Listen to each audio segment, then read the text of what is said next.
G'day Darkrealmers, it's horror author and illustrator Michael J. Elliott here with you again.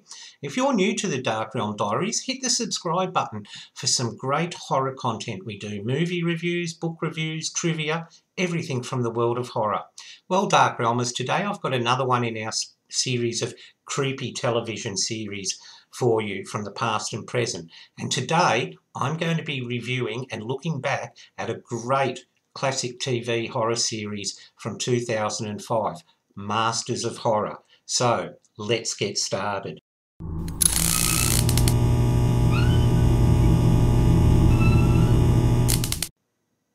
Masters of Horror was a television show for the Showtime network, which was created by writer and director Mick Garriss. And the series started in 2005. But before that, the story of how the anthology came about is really interesting, because Mick Garriss was holding an informal dinner party one night, and some of his guests included his friends Guillermo del Toro, John Carpenter, yes, the guy who directed Halloween and The Fog, and other great directors. And it was at the end of the night that Guillermo del Toro gave the group its name, because a nearby diner was having a birthday celebration, and he turned around and raised a toast to her and said, "Happy birthday from the Masters of Horror." And so the name was born. Well, over the next couple of years, Mick began having more dinner parties and more people became involved. There was classic horror director Dario Argenta, Rob Zombie, okay, even Quentin Tarantino became involved. And this became the basis for the anthology that ensued. And many of the directors wrote and directed their own stories. Now, the stories were 1 hour movies, self-contained, and they ranged from a whole range of different subjects and different subgenres of horror. And some of them are absolutely terrifying. Some of them were done in a comedy vein. And obviously I don't have time to review all 26 episodes from this classic series, okay? But I'll be giving you some of the highlights. But one of the chilling things that drew me to this, because I'd forgotten all about it, Darkrealmers, and I'd actually seen it here on network television here in Australia, and I stumbled across it here on YouTube, so you can watch it here, and it's also on DVD too, Darkrealmers. But the opening sequence is one of the most chilling montages you will likely to see, and it starts off just with drops of blood dropping onto gauze bandages, but the discordant piano notes are timed perfectly with the drops of blood until the blood becomes a whole splatter and it acts like a screen, and we go in and see a montage of images like a wolf, a close-up of a wolf, and probably the most chilling of the montage images is these heads of plastic dolls on a production line, and then just one eye of them opens, and that's chilling. But then the next image is of another plastic-headed doll, and it's just looking at you, and then suddenly the corners of the mouth turn up and smile. Really well done, and that sets it up for, you know, your viewer interest, and it sets it up for us to sit there and glue ourselves to the TV scene. Some of the stories for the anthology were adapted from short stories by other authors, and a good example of that in this series is one called Haeckel's Tale or Story, and that was originally a short story by the well-known and wonderful, in my opinion, horror author Clive Barker. And the story starts off really interestingly. A young man goes down to the cabins of and meets a woman who's said to be a necromancer, and says, "Please bring my wife back to life." And she said, "Do you really want that? You know, yes. How strong is your love?" "Oh, it's the strongest love on earth." And she says, "Well, you may change your mind about that after I tell you this tale. Now, if you still want me to, resurrect your wife after I've told you this tale, then I will do it." And she begins to tell him this tale of something that happened 50 years ago. And the story concerns a young doctor called Ernst Haeckel. And it's a very clever take on Frankenstein and sort of necromancy, zombie type genre. And Ernst Haeckel has read about, you know, Frankenstein's experiments in this alternative type world, and he's convinced that life can be brought back, you know, to the dead. And so he does an experiment in front of, you know, professors and medical students, and all he does is manage to incinerate this poor dead body. Well, one of the people that bring him cadavers says, you should go see the necromancer, and he says, oh, it's just all bunkum, you know. And he says, no, go see him. So he goes to this sideshow where this necromancer, you know, is performing, and he sees him bring back to life a dead dog, and he not really sure if it's true or not, but people in the audience are. And the one of the viewers says, could you please bring our daughter back? And he says, well, it cost you $100. Well, we don't have that, you know. And he says, you don't understand, for every person I bring back, it takes 1 year off my life. Anyway, the story progresses, and Haeckel gets word that his father, who's been sick, had a turn for the worst, and he sets out on a journey on foot, and he is caught in the rain, and he's sleeping on the road, and he doesn't realise that he's sleeping at the gates of a necropolis. And a kindly old farmer comes and says to him, please, you know, let me offer you some hospitality for the night. And he meets the man's wife, who's gorgeous, and but she seems preoccupied looking out the window. And he says, yes, I know, you're wondering how I could have such a beautiful wife, and so forth. And, you know, she was married before, and that's the setting. That's where the creep happens, okay? And it's wonderful because it's that old, before Victorian, or maybe around that time, but, you know, the old lamps, and you know, the beautiful coats and everything, and it's just wonderful. It's one of the creepiest ones there. And just as this necromancer is finishing her tale, you think, oh, okay, and it's not over. So that's a great one, okay? Now, one that you'll find in a more comedy vein, but still quite frightening, is one called Family. And the star of this one is George Wendt. Now, you may remember George Wendt. I can't remember the character's name because I never watched the show, but he was one of the bar regulars from Cheers, okay? And he plays this very ordinary suburban man, but he's not ordinary. He's actually a serial killer. And what he goes out, he goes out and he finds victims, and he murders them, then dissolves their flesh and puts their skeletons together, and dresses them up because he's making the perfect family. He's got a wife, then he goes out and kills a young girl, and her skeleton's sitting in front of the television. And he talks to these people, and when we see this, the director has very cleverly made it so that we see not the skeletons, the live person. So we're seeing what the delusion in George's mind is. So we're already set up with that creep factor to start with, and you think, how is this going to get better? Well, it does, because a young couple move in next door, and they arrive home drunk one night, and they smash into George's letterbox, and that's how this friendship gets started. Well, George has decided that he's got his eye on this wife of the couple that moved next door, and you think, oh, okay. And it's wonderful. There is a wonderful twist at the end of this story that you just don't see coming, okay?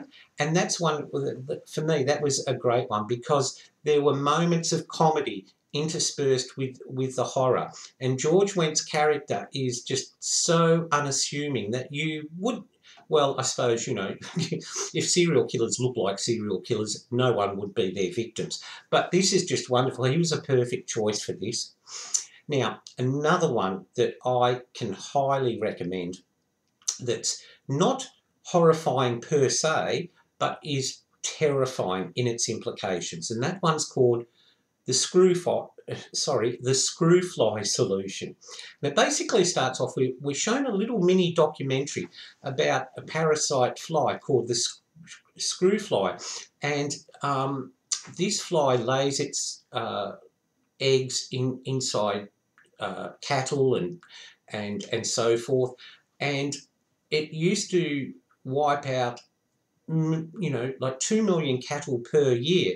And then scientists found a way to interrupt the breeding cycle, and they created sterile males and released them. And within a few generations, screwflies were almost extinct or brought down to a manageable level. Well, that's the director's way of setting up this story, okay, which is wonderful. And the story involves two scientists who are away trying to discover a way to stop cane flies. And one of the researchers is a wonderful Elliot Gould.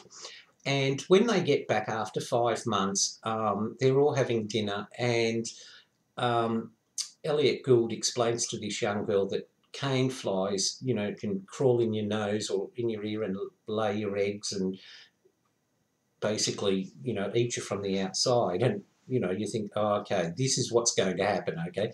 Massive, no. Okay.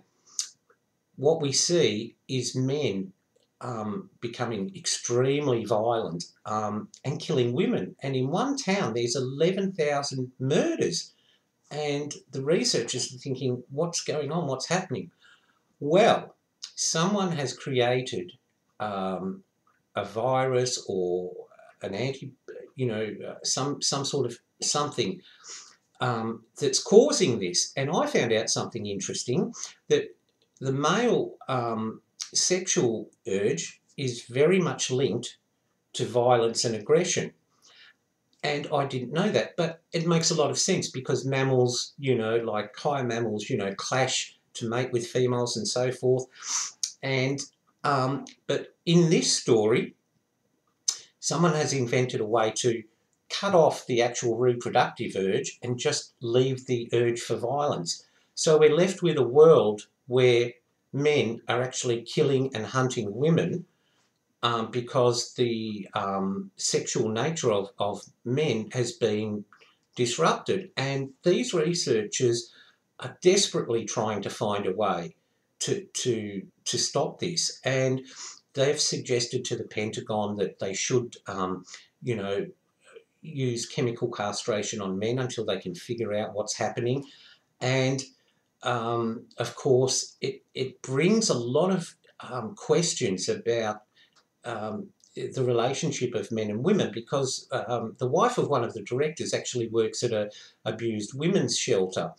And when this all starts happening, you can see how there are more and more women, you know, who would normally not be prey to violence from men, you know, seeking shelter.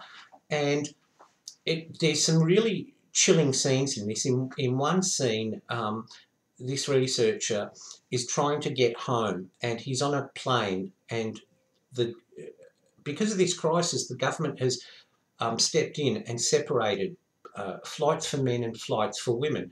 Well, you know, most women don't want to be on a mixed flight, okay? And this researcher is on one of them, and there's one of the women gets murdered, and of course all the men don't take any notice.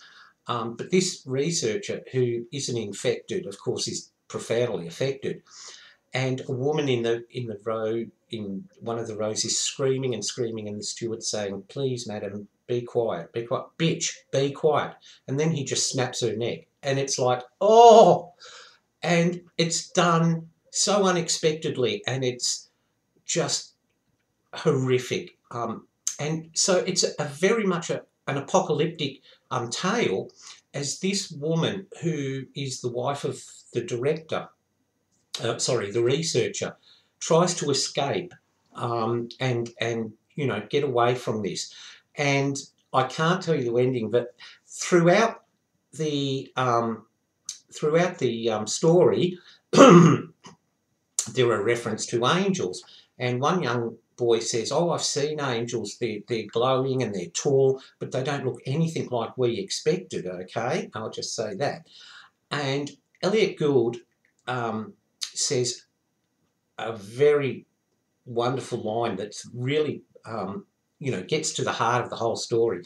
And he says, maybe man is a pest, and maybe finally someone has sent in the exterminator to get rid of us.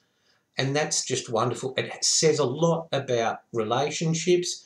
It touches on feminism, but never in an overt men versus women way, and that's one of the ones I can highly recommend for you, Dark Realm. Okay, Dark Realmers, like I said, I can't, because of time constraints, review all 26 episodes, which is a shame because it's just wonderful.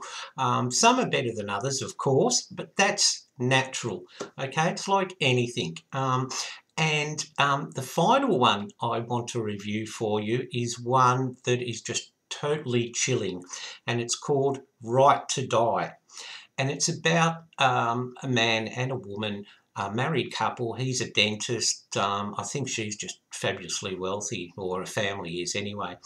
And they've been having problems, and they decide to get away to a cabin for the weekend. Well, on the way, they hit a fallen tree, and the wife is thrown out of the car, and basically there's petrol or gases, you know it in America, dripping, and the husband's going, "Oh my God, I'll ring 911. And to me, I was thinking, okay, wouldn't you pull your wife out of safety first, to safety first before ringing 911?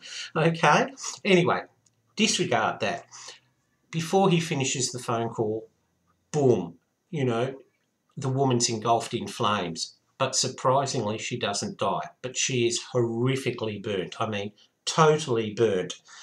And the doctors say, look, she might live, she might not live, but she's going to need a total body transplant. And the husband's, oh my God, what do I do? And she survives the first 24 hours. And it's horrifying watching this woman totally bandaged, and you see her eyes and how she glares at her husband and other people. And the creepy thing is that she does die, but only briefly. But when she dies, her soul comes and does some really, really creepy things. Like her husband's having a bath and he sees her, beautiful, not burnt or anything. And she gets in the bath and starts making love to him. Well, once, she's alive again in hospital, he sees the real her, and she's totally burnt and just this horrible, fleshy, red, no skin. And he screams, of course, and gets out of the bath, and he finds, scald marks on him and blisters down there. Yuck. And it goes on like that, and it's wonderfully atmospheric, it's wonderfully creepy, and it also touches on that very controversial issue about, pulling the plug and the right to die. And he decides that no, he will, pull the plug on her, and his mother-in-law says, "You are not going to do that. You're a monster. You did this to get the money." And he's saying, "What money?" And he genuinely doesn't know what money. Well, his lawyer tells him that they can sue the car manufacturer for a faulty seatbelt, and he'll get, maybe $10 million. But, so it looks like he's murdered his wife, okay? And then as things get creepy and she keeps dying and they resuscitate her, these visitations get more and more. And then he suddenly comes to the realisation that, oh my God, if she dies, you know, she might come after me, you know. And that's all I'll say, because you find out a lot more about this couple and what's going on. And believe me, it is genuinely frightening. It's really, really exceptionally well done.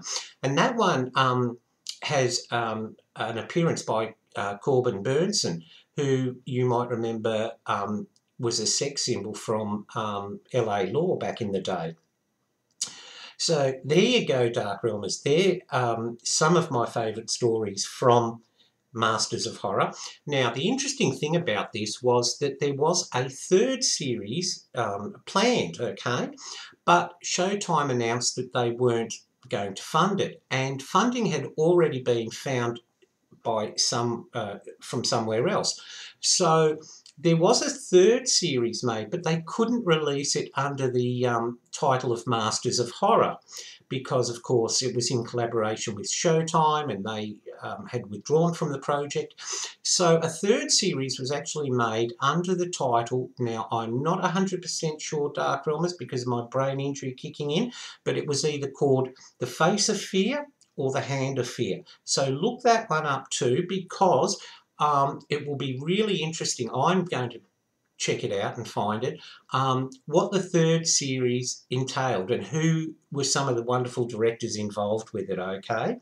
Now, like I said at the beginning, Darkrealmers, you can find Masters of Horror right here on YouTube, all 26 episodes, both seasons, okay?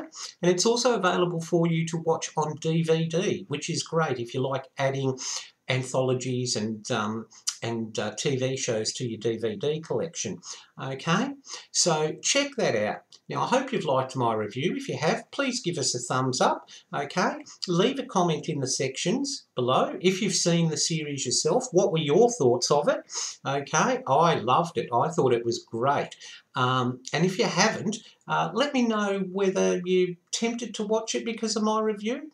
Okay then, Darkrealmers. Well, after those scary chill factors, I think there's only one thing to say, and that's remember, stay in the light, and I'll see you again very, very soon. Bye for now.